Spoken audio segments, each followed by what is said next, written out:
Whatever that thing is, why are we chasing it? What is that thing for you right now as you're listening to this?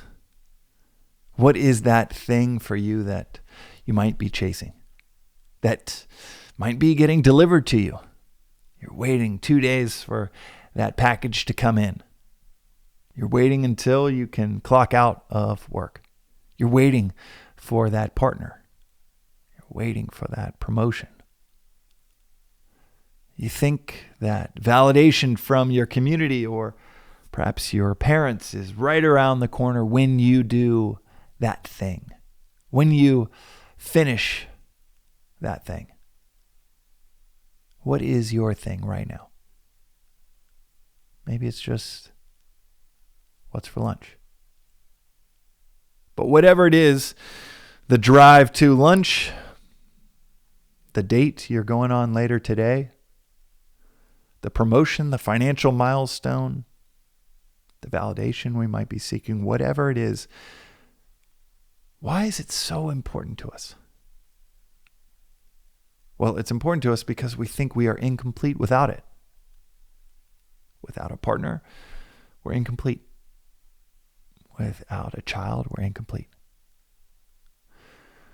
Without financial security, we're incomplete. Without validation or a sense of belonging, we're incomplete.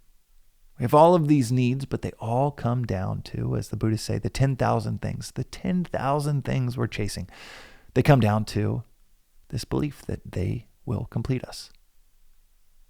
Rama Tirtha, the sage within Vedanta, called it the snares of 99, saying that we have 99% of what we want. We just want that one last thing, and we think that's going to complete us.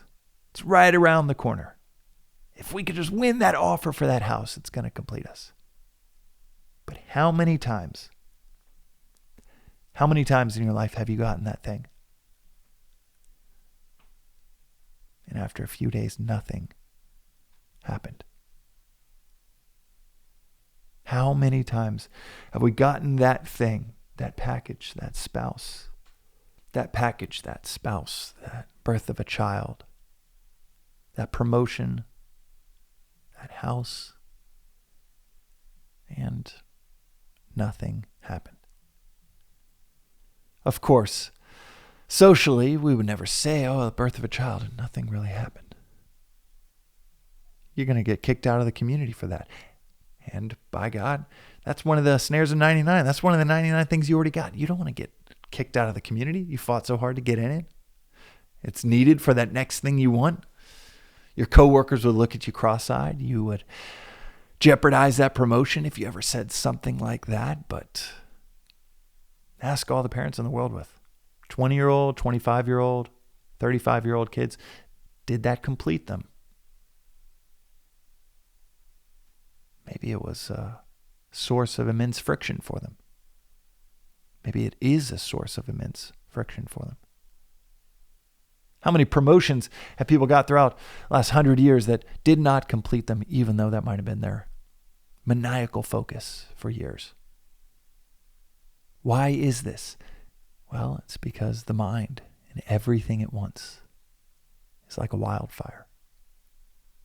A wildfire is never satisfied with 100 trees. It will just keep burning until something stops it. Our mind, the seat of our desires, of our likes, our dislikes, it is compared in Vedanta to a wildfire. It will not stop consuming. There is no amount of trees. 1,000, we just survived the fires here in LA, and we live in Malibu, and there is no point in which it says, okay, I'm good. That was tasty. I'm just going to put myself out. The mind, we think, is like our stomach.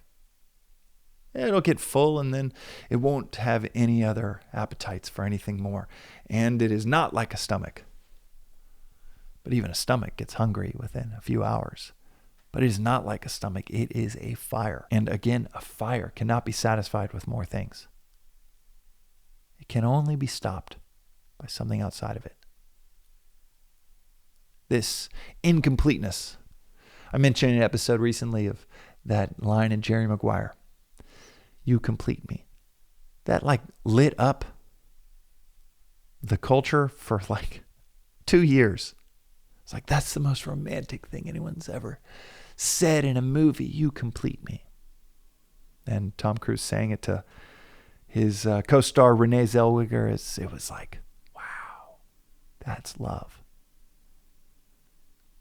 But has any spouse ever completed another person? Ask someone 18 years in.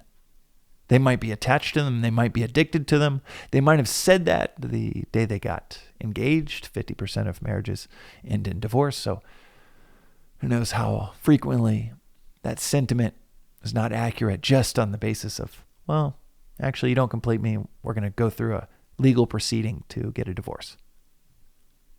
Not saying these words aren't used frequently, but that is the issue. We think people, things, validation, status. We think these things complete us, but it's like throwing wood on a fire.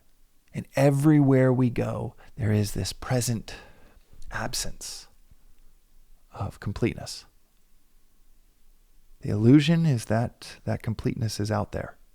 It's in that one more thing, the snares of 99. That is the illusion. And by God, does it have some usefulness. If we are told it's out there, we don't have to look within here. If we are told it's out there, we don't have to take responsibility for not being complete in here. But if we go with timeless wisdom from the kingdom of heaven is within you, if we go with Muhammad's quote in the Quran, the divine is closer to you than the neck of your camel. If we go with, the shaitan, the name of the devil, of Satan in Islam, shaitan is the word distance.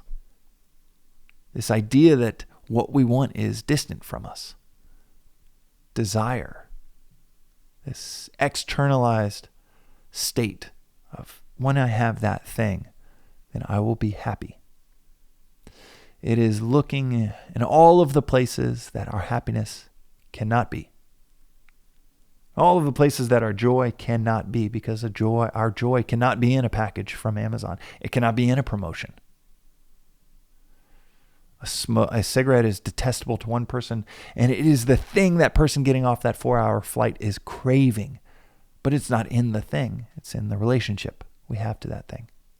And when we get that thing that we've been ideating, putting all this importance within, believing it's going to bring us happiness, joy, peace.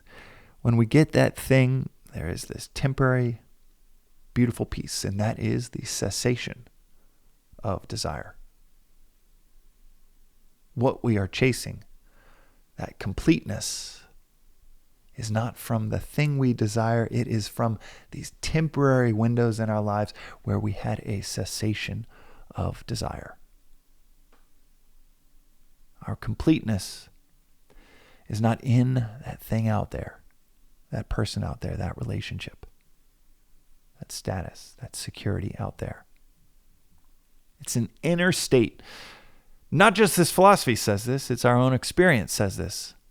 That is an inner state within us. Gotten for 20 minutes with that ice cream, gotten for 4 days with selling your company. But it is through the cessation of desire from getting that ice cream. You get it in your hands. You do a little dance in the line as you get up to ordering. You try a few.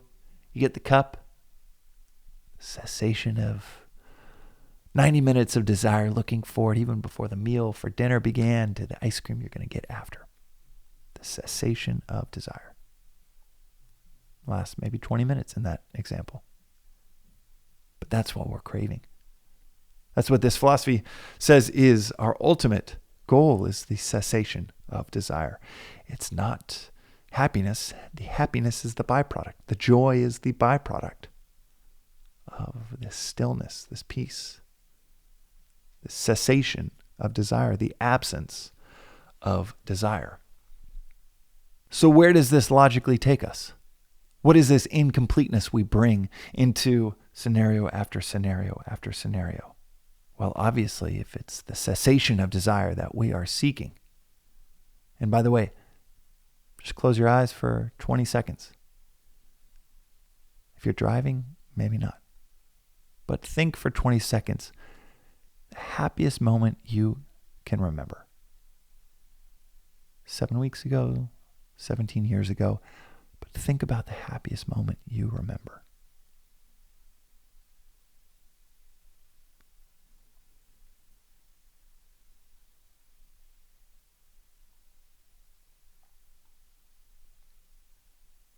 Think about the conditions of that moment.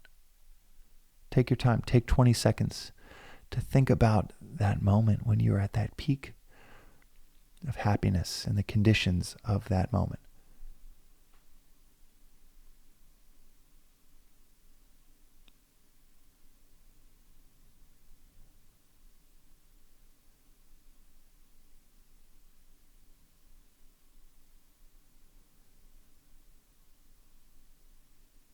Did you have any desire in that moment?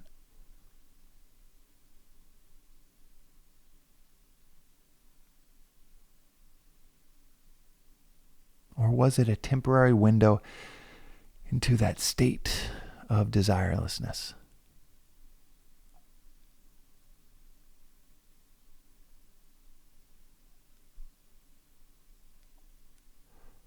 So in this ever-present incompleteness, outside of those moments that we bring into scenario after scenario in our lives, that present absence you might feel right now, until that package comes in 2 days, until you get that affirmation from that date, till you get that test result from all of the months of trying to conceive.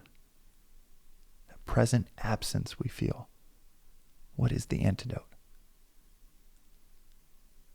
The antidote isn't that one more thing.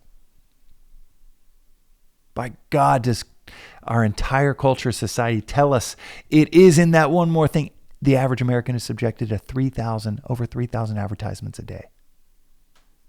Every single one telling you it's in this watch. It's in this backpack. It's in this boat. It's in this vacation. It's in this degree. 3,000 messages a day telling you it's in this. It's hard to build a robust ad budget telling you it's in you.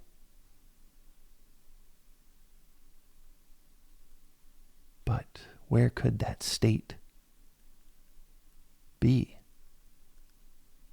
if it isn't in you?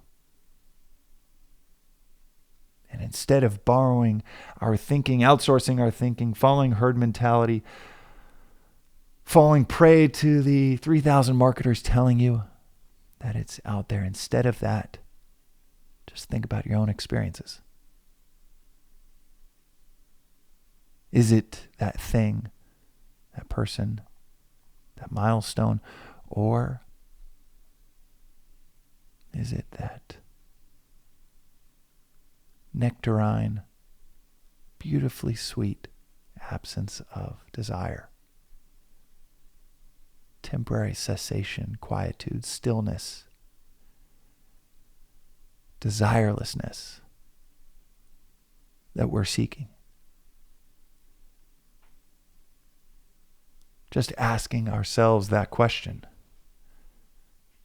Socrates so famously said, the unexamined life is not worth living. He also famously said, I love going to the shop to see all that man can do without. Examining our lives and examining our peak states of happiness. And did it come from that outside thing, or did it come from that beautiful silence and stillness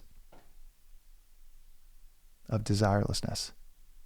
And if it is the latter, does it make sense to proliferate our lists of the things that we desire? To make them longer and longer and longer, accomplish one and two more pop up like the 10-headed Hydra? Or does it make more sense to approach desire with caution? Maybe see a thought flow forming and saying, you know what, that's just a contract I'm going to end up signing to be unhappy until I get that thing. I don't know if I want to sign that contract. I'm in a pretty good spot right now. I only have one thing that I am desiring. I may only have two things that I'm desiring. I don't want to add a third. Maybe it's two, and maybe over time you can say, you know what, maybe it's just one. And then a little more development, knowledge, reflection. Maybe you can cultivate the thing that the sages have been pointing us towards for 5,000 plus years. That ever-present inner state of desirelessness that we can find within ourselves. The kingdom of heaven is within you, that we can find within ourselves right here, right now. Amazon be damned. That quote, I've mentioned it a few times, from Naval Ravikant. Desire is a contract we make with ourselves to be unhappy until we get what we want. We fall prey to one of those 3,000 messages, and we think happiness is on the other side of that purchase, that attainment. Not knowing we accidentally just signed a contract to be unhappy for 5 days or 5 years until we get it. Not knowing that the absence of that desire, that is what we're really chasing. That's today's reflection on the Daily Vedantic. We'll see you next time.